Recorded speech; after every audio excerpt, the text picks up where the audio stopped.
Before we get started with today's episode, I want to tell you about SpotDraft.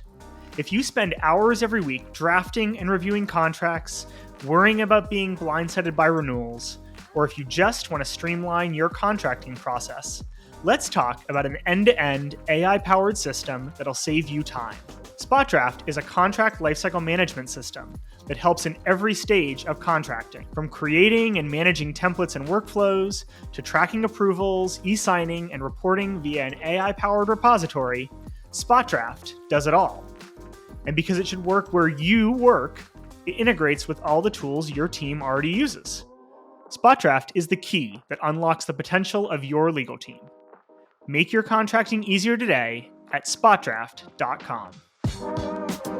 Welcome to The Abstract, a podcast where we interview some of the biggest voices in legal to uncover how they've grown in their careers, handled thorny challenges, and become leaders within the industry. For this episode, we've collected some of the most interesting stories and advice we've heard from our guests about building, leading, and scaling legal teams. It isn't just important for GCs to be great lawyers, they also have to be great managers to their teams. Today's episode is just a small sample of the helpful tips that we've picked up over the last 2 seasons. Let's begin by focusing on developing a strategy for your legal team. Before you begin the hiring process, you need to know which roles to hire for. David Lancelot has had a fantastic career building legal teams at eBay and QVC, and he's currently the Chief Legal Officer at LawView. I asked him for his take on the best way to build a team of legal experts while also inspiring positive change within the company, and he had this to say. I think there's totally 2 sides to the coin to that change. Both sides involve trust. I think that the common thread there is building trust with other people, right, in the business, and whether that's the lawyers or the business people. I had the real honor and I guess luck to have some really strong business leaders at eBay Classifieds who and QVC. I mean, they gave me the opportunity to build something which was relatively innovative, an approach to lawyering that was relatively innovative. And so I built trust with quantitative, factual reporting to finance, strategy, and the CEO, as well as just working my butt off. Yeah. Right. Like, we're proving your value, getting your seat at the table, owning your seat at the table. Doing that requires an enormous amount of effort, and lawyers, that's easy for lawyers to do, right? That's all we do. We actually need to ramp that down, right? And be like, okay, working as hard as you can all the time leads to burnout. Yes. And it doesn't lead to effective management and acceleration of a business. So doing that, having a vision, going to your business leaders and saying, here's the metrics, here's the numbers, right? Here's the financial outlook here. Here's how it aligns with our strategy, right? Our business strategy, really understanding that strategy and where we want to go. I think another thing is, like, to build trust with business people, just enthusiasm. Yeah. Right? Like, just straight up enthusiasm about the product, right? Whatever you're doing, this is really cool. This is really interesting. Yes, I've read the report on the competitive situation. Yeah. How can I know more? Can I come to the meeting? Great, come to the meeting. Of course, you can't do that many times because you don't have time, right? Sure. Because you're spending way too much time doing boring, repeatable, soul-destroying work, right? And so it's true. Part of the vision and the journey is, how do we get rid of that so we can do more of this, right? Partnering with the business and really enjoying the wins and the losses, right? Learning from the losses and enjoying the wins. And then building trust so then the other side of the coin is, okay, you've built enough trust with the business so that they will let you, either spend more. From my perspective, it's usually just invest in a different way, right? So you're talking about, like, do we want to hire X more lawyers or spend X more on external counsel, or do we want to bring in a legal operations leader, right? Someone who's relatively senior. You always want to hire people smarter than you, right? Somebody who knows better than you about the problem you're trying to tackle. So bringing in that ops leader, reinvesting in that, and then going to your team, right, and saying, like, the way I always set it up is, this isn't about, and there's always fear. Change, there's always fear. I mean, I have fear from change too. I've been through plenty of change, and there's always that visceral, fight or flight thing. But going to your team and saying, this is not, as I said twice already, this isn't about just being faster and cheaper, right? This is about making your life better. Yes. You are, and I mean, lawyers in general, I think, are, not in general, they are incredibly smart, hardworking people who are also really creative, right? They're almost like artists. A strong sense of themselves, too. Yes, and strong values. Strong values, strong ethical compass, yes. etc. That's why we become lawyers, right? We have something in our background that says, you do this. They're super driven, they want to succeed, and you come to them and say, well, I'm going to take 40% of what you do and do it this way that's way faster and more effective. And the automatic reaction that I always see, almost always, is, you're taking my job. Right. You're taking my job. Fear, yeah. Which, if you've built trust, there's less of that. But if you don't know the people that you're dealing with, right, there can be that automatic reaction. And that is not the case. Clearly, I don't want to lose great people. Sure. Because we're making things more effective and efficient, right? I want those people to become the great, creative, innovative in-house lawyers that they can be, and business leaders, right? And I think the simplest piece of advice you could give is to anybody in business or otherwise is just trying to create that headspace, right? Take a step back, open your mind a little bit to the possibility of doing things in a more modern and effective way. And I think if you very practically, test case. That's what we did with this contract management stuff, is focus on a place where you can win. Right? And I think for us, it was the UK or Australia at the time. English language, they were all about it, very innovative environment. So we did it there, worked great, and then they become your evangelist, right? Then they're like, oh, this works great. I have way less of that garbage. Everyone should be doing this. Everybody should. Across the whole business. Yeah, and then it just sort of goes from there. And we actually talked about this, I think, yesterday on the panel. Like the idea of reaching a tipping point where you get to a certain amount of the work is off your lawyer's plates. They're having a good time partnering with their business, spending more time in meetings and offsites and understanding the strategy and becoming really, strategic leaders. There's a time when that happens somewhere and somebody says, oh, I get it. It's working, right? It's working. And for us, it was sort of like 40% of the volume is now off their plates. Not 90%. Yeah. That's that takes a long time, a lot of work. But 40% is off the plates-ish. And then we literally had people come to us and say, I've got some extra budget. I want to give it to you. That's amazing. When Gary Spiegel was tasked with building a team of more than 20 lawyers at Anaplan in the run-up to their IPO, he prioritized his immediate needs, and then he drew on lessons learned from his time at Adobe.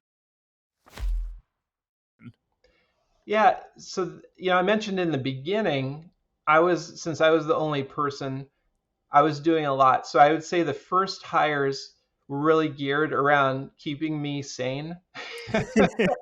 I'll be honest. It was a very interesting set of, or a very easy set of criteria for I don't need to do this anymore and I desperately need someone to do it, so let's hire that person. Right. And so actually one of the first hires, since we were a broad international based business, even as a 150 to 200 person company, we had offices in 12 or 14 places. Wow. So having an EMEA understanding, an Asia Pac understanding, and being able to do close to real-time business there was important. So one of the first hires was an attorney who could handle the EMEA business. And we actually hired him in Minnesota first because there was bulk was US, but we had enough EMEA so that we figured the time zone was a little better. And then we hired an EMEA attorney after that.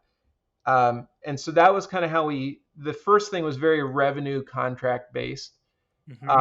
So it was very, I would say, reactive. I didn't have a great strategy there. I'll just to be candid, in hindsight, I'd probably think about doing things a little bit different in the sense that I think more about which I did, I think, at the next stage of hiring, more about multi-purpose players, because then you're getting into the series D and E and F type of scenario where you're not really sure exactly what you're going to need, but you need people who are flexible and can react quickly and are willing to jump in on unknown things.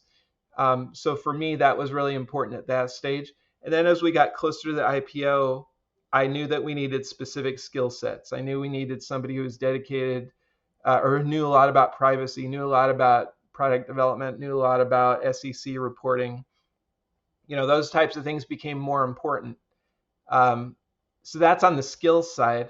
But I also really tried as a manager with a growing team to be conscious of the fact that my experience in the past was I was very fortunate to have great managers along the way, people who were very understanding and forgiving if I made a mistake, and people who were interested in my growth and my team and the team's growth as a whole. So that stuck with me. I always had, like, for instance, one of my managers at Adobe, he was always, every time we would talk about our weekly accomplishments and goals, he always would say, well, what did you get out of it? Was there something that personally made you happy? Or what do you want to accomplish that will be a personal achievement for you? That was always part of it. And I appreciated that. It wasn't just, here's the corporate objective. What are you doing? A, B, and C. It's a mutual relationship. It's not a one-way thing. And then also at Adobe, I got to credit them. They created the most fun environment. I mean, the group there, we had these amazing offsite, could just be go out to dinner, or it could be, we had a couple of offsites where we went up to the Seattle office, as a group for the team I was on. Things like that just created this bond, this culture, this closeness, even though geographically we were spread out a little bit. It just felt like we were family in a lot of ways. It just felt so comfortable to work with that group. And I always wanted to recreate that to the best I could. I don't feel like I was as successful at it as they were, but I think that was another thing, was really understanding that I always would prefer hiring for people that make the workplace feel like a better place to be than just focus on the skills. Like, make it where people want to be part of it, whether that's remote or in person. It doesn't really matter. You got to invest in building that kind of cultural tightness in your team. So those were things that I probably thought about that on the later side, particularly as we got into the public company side. Because once you get into the public company side, I felt like it was more, we also had to focus on redundancy or ability to scale at the right time, but not overspend on our hiring, or like the hiring became much more tactical about, but you still have to hire the right fits, for your team. Sure. But it was really like I felt like we were more constrained because we were a public company, and the G&A, spend thresholds become more important. Lawyers often find themselves in situations where budgets are really tight. When he encountered this at Foursquare, Brian Chase searched for young professionals with the flexibility and cleverness to grow into what would become bigger roles. He's used the same approach to great success as the general counsel of Service Channel. Yeah, I don't know if it's a good sign or a bad sign. It's probably a bad sign. I apparently don't have enough negotiating abilities to get myself more budget. And so for all of you who've been able to build out large legal teams, kudos to you. I always end up in the situation where I'm seen as a cost center, and where I start out with the budget at the beginning of the year to get a general counsel or an associate general counsel or a corporate attorney, that they then chop it and they have to figure it out. And so when I was at Foursquare, that was the type of situation, is that I was definitely overwhelmed. And there was just a lot of stuff going on in trademarks and just managing contracts. And so I went to hire a trademark paralegal with contract management experience. And the story I like to share about this is I was hiring people. I had a long slate of candidates, and it was an interesting time. This was 2012. I got for this job role, I got a lot of attorneys who applied for it. It was really interesting. But my third interview came in, and at the end of the interview, I asked the question. It was like, "Hey, do you have any final questions for me?" And her question was, "How do you handle constructive criticism from those who report to you?" And I knew that's a good question. Exactly. And I knew at that moment that I was going to end the rest of the interview process and offer her a job. We have now worked together for over a decade. And after a month of being at Foursquare, she had all the trademark stuff cleaned up and she had all the contracts organized and said, "Well, what else can I do?" And so I said, "Hey, you interested in learning NDAs?" So I taught her how to do NDAs. And then we moved to, I think it was co-promotion agreements, and then to license agreements. And now I would say she manages 99% of our commercial contracts here, and goes toe to toe with law firm trained or law school trained attorneys all the time. So here at Service Channel, I was looking for somebody to just help manage with the privacy program that we have, and hired a person with that focus. Quickly saw that the woman that I hired had a lot more abilities than just tracking paperwork, and she now manages our privacy and compliance program. So I've been very lucky that the paralegals that I've hired have wanted to do much more than just the initial jobs. But I feel it's been fun for me as well, though, just to get to see these individuals grow and learn, and it teaches me as well, because when you're teaching something, the gaps in your understanding become very apparent, because when they ask a question and you say, "I don't know," I don't know everything I think I know. So I think it also improved my abilities and things as well. In the same conversation, Brian also shared his thoughts on the best place to find this sort of rock star candidate. I am a huge proponent for law school graduates to go to a law firm. I feel that my foundational experiences, the foundation of that I have from my law firm days, has assisted me in becoming the attorney that I am. So I generally would push people and say, "Hey, don't just go be the first general counsel at a startup. Like, go get that training." That said, there are individuals who are not law firm trained that will have skill sets that we can use, in particular in the world today where we're using so many different legal tools, different processes. There may be those who, a legal-minded person won't understand how to use that legal tool or to set up the back end of the rules and the workflows and those things, but somebody who is not a lawyer may. And I've been lucky to find individuals who are like that. I hired an individual just this past winter who I hired to be a vendor compliance associate. So his role was specifically to confirm that these contractors, these plumbers, electricians, those who come into our network to be used by our customers, that they have the proper certificates of insurance, the proper licenses, etc.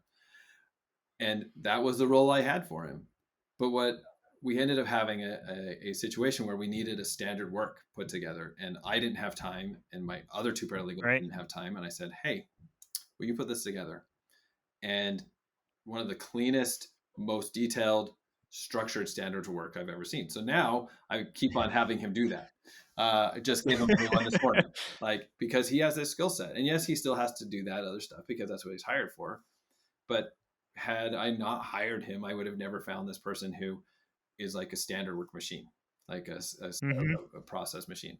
And so I think you've got to be creative. And there may be people in other groups. You may be working with somebody in sales ops who is a little bit more interested. Maybe they want to help with initial creation of drafts of agreements. Maybe you could have them, because initial draft creation doesn't need really a lawyer if you're using your forms. Especially if you're running lean like I am, if I find anybody who is interested, they're going to get grabbed. And I'm going to find something for them to do. Hiring is a two-way street.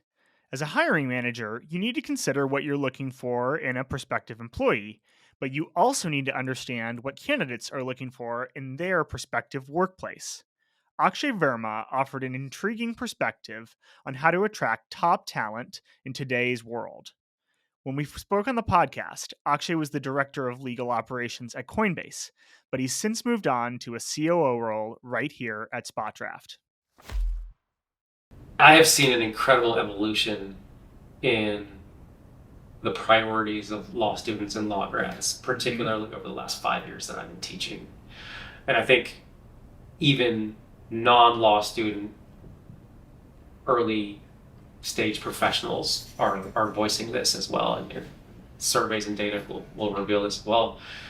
People care a lot more now about mental wellness, balance in their lives, whatever that means for them. I don't think it has to be even, work life. Like, what the right balance is for you is important. Those kinds of priorities have taken over things like compensation. Sure. Right? Choice and autonomy matter a lot more. I think for all its ills, the pandemic has been a really good thing for professionals in whatever sphere they tend to work in, but particularly the legal profession, in terms of the choice that they want over what they do, how they do it, when they do it. So to all the employers out there, whether you're hiring fresh grads or not, like, you need to create an employee experience to be competitive. And that has to do with more than just your compensation and your stock option packages and so forth. There's an element of that is incredibly highly prioritized, particularly by these law students. And you hear it from them as we engage in this material. Mm-hmm. So you hear about it from their values. Yep. Those have changed. I used to hear a lot about success and money, right? Values, Mm-hmm. which I had when I was a law student. And now it's more family and time and autonomy and happiness. I just think that's a great thing for human beings. So, Adam Glick, VP of Legal Affairs and Corporate Secretary at Front, also recognizes that building a high-performing legal team isn't just about hiring great individual lawyers. Instead, you need to develop a team that's responsive to the evolving needs of your organization. Here's how he prioritizes hiring in his legal department. Yeah, it's challenging. So I mean, for me, what I've done in the past when I come into a new role is I really think about building out some form of what's called a 30, 60, 90-day plan. There's other terminology for it, but something similar like that, just to help guide and prioritize your time. Just have a list of what you want to accomplish during those time periods, because you're drinking through that proverbial fire hose and you need to stay disciplined. You can get pulled in so many different directions. So it's critical to stay disciplined and make sure you have a plan of attack. And I guess my initial focus when I started is really based on three different principles or three different concepts. The first one is make sure you delve deeply into the business and the product and understand the business and the product. It's just so important to understand where the business is trying to go and the product that they've built. And then number two, understand the strategic initiatives for the business, right? What is the business trying to accomplish? What are their goals? What are their objectives over the next 2 quarters, 4 quarters, 6 quarters, whatever time frame you can ascertain from speaking to other leaders within the business? Because you're going to focus your efforts and energies on ensuring that you're helping move the company forward with those objectives and goals. And then the third one that I think is really important as well is you need to focus on meeting people across the organization to start building relationships. We keep talking about relationships, as well as understanding what's working for them and what are some of the challenges that they're facing when they have legal issues to overcome. How have they successfully worked through legal issues in the past? Have they actually worked through legal issues or have they avoided them? That's something that you should know as well. Again, build those relationships. Take detailed and copious notes to the extent you can, because there's going to be so much coming at you. And you need to really capture it and be able to recall it as you think through how you're going to even prioritize over those first few quarters that you're there. And then once you understand the business and where it wants to go and what you need to focus on in order to build those partnerships and provide those services, start to consider where you need to put resources. This is assuming you have headcount, and hopefully you do, because the business is growing and you need to be able to keep up. As an example, if the business is very transactional in its nature, Perhaps your first hire is going to be a commercial counsel to help you negotiate all those contracts. Or if the business is very product oriented and builds complicated products for large customers, perhaps you consider someone with product and maybe privacy experience, especially if you're processing or you have a lot of data from your customers and you need someone that can help you think through the complexities of the product and all the privacy implications of the data. And you can hire that person and they can partner very closely with the product and engineering team. Or your business may be highly regulated and maybe you need someone that you bring in with applicable regulatory and compliance experience. So you've really got to understand the needs and wants of your business and then determine how you're going to prioritize hiring. I mean, you may even be focused on a particular geo outside the US, as an example. If you're doing a lot of business in the EU, maybe your first hire is someone in the EU because, I mean, I'm sitting out here in California. If we're doing 75% of our business in the EU, EMEA, maybe I go hire someone to go sit in London or some other European country who can be there and give me the 8 hours of time zone coverage when I'm sleeping to help accelerate all the legal work that we need to do. I think that's really important to think through as well. And then I guess one last thing to consider is be thorough, but be quick in your decision making as you're going through this analysis. Like, don't overanalyze and waste too much time deciding where to put your resources. Because it's going to take you a while to find the right person. You really want to find the right person that's going to fit within your culture and that you're going to mesh with. And if your business is growing quickly, you need to move fast, right? The last thing you want is to become a blocker because the legal work will just continue to accelerate for your company and you don't have enough people on your legal team to be able to support it, and you're slowing down the growth of the business. I think that's something you need to consider as well. Just like Akshay, Adam also recognizes the importance of wellness and emotional intelligence when it comes to identifying great candidates and stacking your legal team with all-stars. I really focus on some particular criteria when I'm hiring people.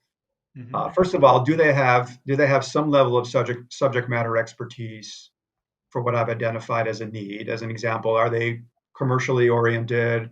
Are they product oriented? This is a big or do they have the ability to learn it pretty quickly because they're interested in doing it? So that's the first thing I think about. And then the next thing I consider is, are they problem solvers, right? Are they solution-based lawyers? Can they be creative and figure out workarounds for some of the sticky legal issues that are going to come up over time as they advise and counsel the business? Because that is really, really important, especially when you're a small and nimble startup. Can they provide legal advice, but can they also evaluate creative ways to help the business overcome some of these legal hurdles?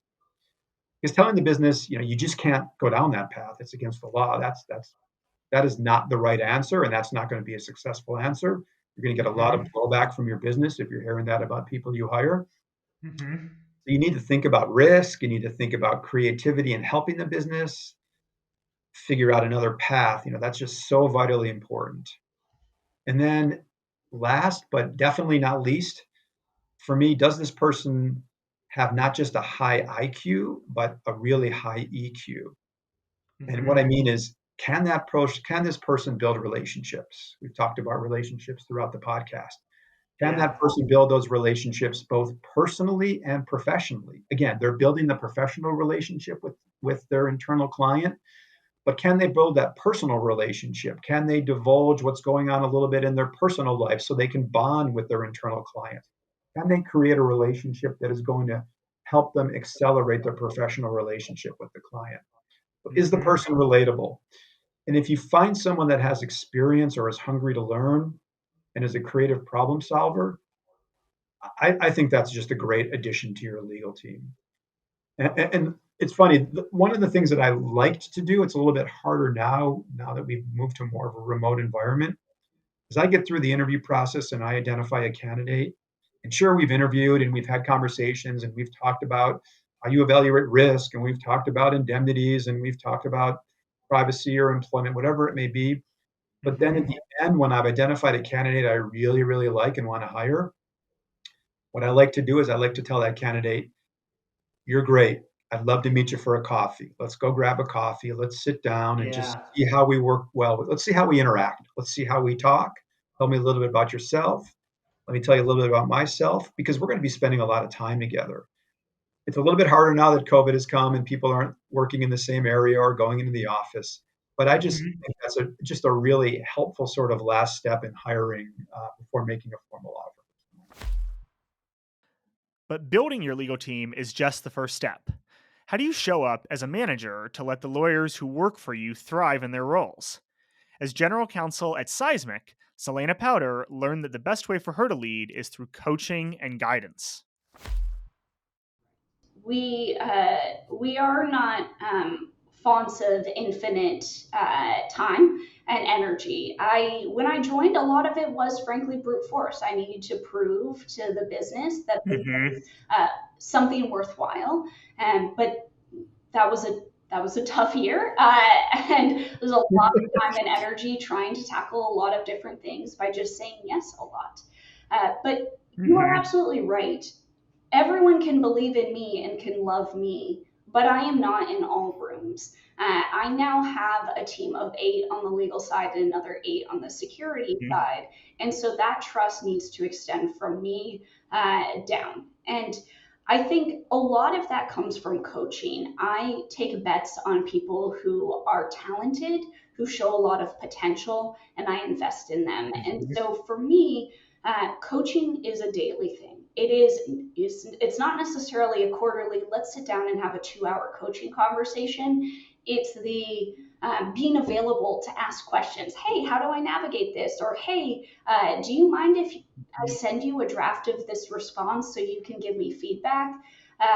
To being on a call, things getting a little hot, and me shooting a Slack message or seeing the emails get a little spicy and saying, hey, take a lap.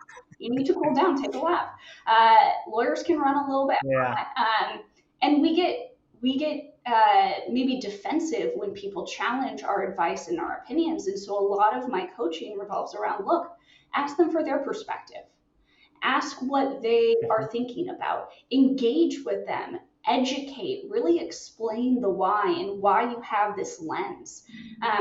Just because somebody is questioning if that's the right thing to do, it doesn't mean that they are questioning you personally. It's that they have a different perspective and they're weighing the pros and cons in a way that's different than you. And by the way, their way and their weight that they apply might be correct. We might have a lens that isn't necessarily always going to be the correct lens for every problem. That doesn't mean it's not a valuable lens. It doesn't mean we can't add a different perspective. But this is a collaborative process. Coming to decisions on big ticket items requires a lot of back and forth. And so I work really closely with my team on all sorts of things. And I think the success behind that comes from a place of openness and a place of opportunity. I talk to my team all the time and I tell them one of the greatest gifts we can give in our department is the opportunity to fail. And I truly believe that. I think the opportunity to fail, to give somebody a shot at something, allow them to make a mistake and go try it again is incredible. And I think that's how a lot of people learn. That's how I've learned. That's how a lot of folks on my team have seen success. And so that's always where I start. Sometimes managing means stepping away and empowering your legal team members to tackle opportunities that will help them learn, grow, and lead themselves. In my conversation with Away's general counsel, Lydia Chuek, we discussed strategies for motivating and retaining talent. That's a good question. I think about it a lot. I think there's a few things. For me, I provide my team with a lot of autonomy because I think that's what people want, right? So, I mean, I can also do that because they're amazing, right? Like, they do great work. They're very committed to the company. They're very good professionals. And most of them are, I mean, I also don't have people on my team who it's their first job out of college, like that kind of thing. Sure. So I think providing autonomies, if you can, is invaluable to employees. They also, for the most part, get to work completely remotely, which is not true. That's not true of all the other teams at Away. But to me, that's a retention lever. And also something that I always try to offer is the opportunity to learn and to do new kinds of work. So I always say, even when interviewing or recruiting for my team, I always say we decide on what the role is working on. It's based on two things. One is the needs of the business, but two, it's what are you interested in doing, right? So it's both of those things. I also asked Lydia for her opinion on the best way to establish a unified culture, not just in your department, but across the wider organization. I mean, we talked about it much more in the past, but they've been together with me for a while, right? But I think I've been very clear, and I think they agree, like, how are we going to show up? So how do we show up to the rest of the organization? So obviously within our team, like, we're total safe space, but I think I've made my expectations extremely clear as to like how we should, show up to the rest of the organization. And it's not a problem because it's what they want as well, I think, which is we will always be helpful. We are always business first. We will be your thought partner. We will help you come up with a creative solution. And I think being business first is number one, really important. But number two, I think sometimes other teams find that refreshing because they've had experience with maybe legal teams at other jobs they've had where they haven't felt that. One final story before we go. The pandemic brought frightening new challenges and uncertainties to people all around the globe.